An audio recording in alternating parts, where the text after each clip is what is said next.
Hello, this is Danielle with Upscale Bookkeeping, and in this video, I'm going to walk you through Xero and show you, in the most basic sense, how to reach and pull your financial statements. So starting off, before we dive into this video, I do need to point out that we are currently inside of a demo company, so you're not viewing any real client data here. Okay, so to reach our reports inside of Xero, you're going to first locate the tabs at the top of your accounting software screen. So we're going to go to that accounting tab up top, and there's a couple different ways to reach reports. So Xero does a great job of allowing you to quickly pull reports. So it pulls most of the more popular reports here for you. So you're going to have your balance sheet, your income statement, your payables and receivable summaries, etc. This is typically how I go about pulling reports, but I want to show you the other option as well, just so that you can also see that there are a ton of reports inside of Xero for you to utilize. So let's go to the reports section. I have all of my favorites up top, but do keep in mind you have a ton of other reports that may be beneficial to you as you are looking at your financial statements every single month. So the first one we're going to pull is the balance sheet, and then we're going to also pull the income statement. I'm going to go ahead and allow you to dive into the remaining reports on your own and figure those out. So the balance sheet is going to be the first one. So the first thing you need to know about the balance sheet is that the balance sheet is a running statement. So that's always going to show as an as of date at the bottom. So when you're picking your date up top here, you're going to choose essentially the last day of the period that you want to review the balance sheet. So if I want to see the balance sheet as of today, it's going to pull all of the data that has been entered into the books as of today. If I want to view as of last month, it's going to pull it up through March 31st, but it's not going to include any data from April 1st or April 2nd. So for this video, I'm going to pull end of last month. You do have these other two options up top. You have compare with. This is going to allow you to choose if you want to compare the balance sheet by day, by month, and quarter. And then you have these quick options up top. If you want to do 1 month or 2 months or 1 day and 2 day, you can compare the balance sheet in that sense. You also have this filter option to the right. So if you are using advanced tracking categories, you are able to filter the balance sheet to show only the data that has been tracked to those options for whatever you have set up. So for this demo company, they have regions here, and you can compare essentially the balance sheet per region.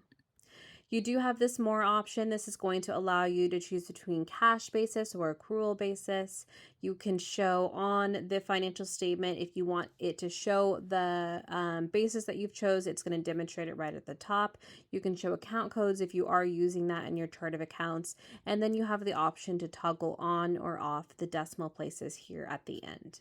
Once you make your selections up top, you want to make sure that you hit update so that the report pulls with all of the data that you have specified here. Now on the left-hand side, you have these quick links to do different types of comparisons on the balance sheet. So you can quickly look at the balance sheet on a monthly basis, for example, and it's going to show, let it load here. It's going to show the balance sheet as of April 2nd, for example, and it's going to compare it monthly. So we have March 2nd and then February 2nd and so on, depending on how many periods you have chosen.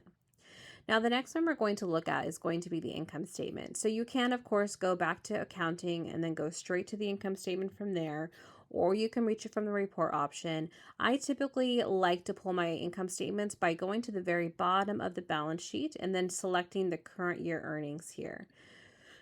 The reason I like to do that is typically when I'm pulling financial statements for clients, I'm pulling the same period. So when you do it directly from the balance sheet, it's going to pull from the same date range that the balance sheet was covering, but it's going to do it on the yearly basis that the income statement covers. So rather than the balance sheet that is an as of date and continues to build and adapt, the income statement is a yearly statement. So it starts over every single year, whether you're in a calendar year or a fiscal year. So because we pulled it from the balance sheet, it's showing from January 1st through April 2nd. Now, you can, of course, change the date range here as you did with the balance sheet. You have the same options for those comparative data up top, and then you have the same option to filter with those tracking categories that you have set up. The main differences here that you're going to see on the income statement is going to be the year to date, the total, and then the percentage of income. So, for example, if you're looking at the financial statements for just quarter one. So you're looking at it from January through March. You can also select the total at this on the you can do the comparative data, select the total, and that'll just show the total for the full quarter. You also have the option to compare, for example, just a month to the year to date here. Just as with the balance sheet, whenever you make your selections up top, make sure you hit that update button.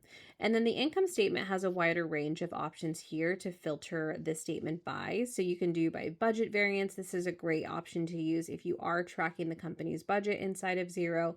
The budget variance is going to show you how much higher or lower you spent and compared to the budget that you had set out.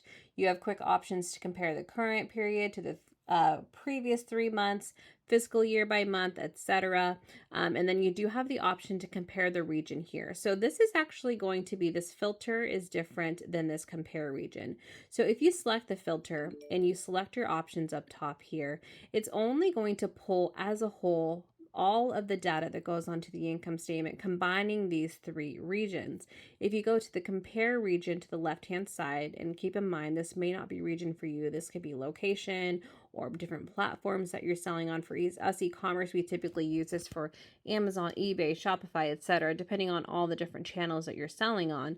And it's going to compare instead. So it'll compare it'll pull essentially an individual income statement for just Amazon, and then pull an individual income statement for just eBay or just Shopify, etc.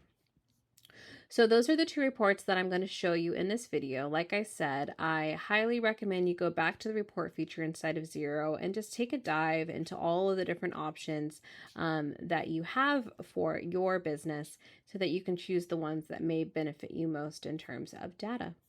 All right, that is all I have for you. If you have any questions, please leave it down below in the comments section. Thank you for watching, and I'll see you next Tuesday.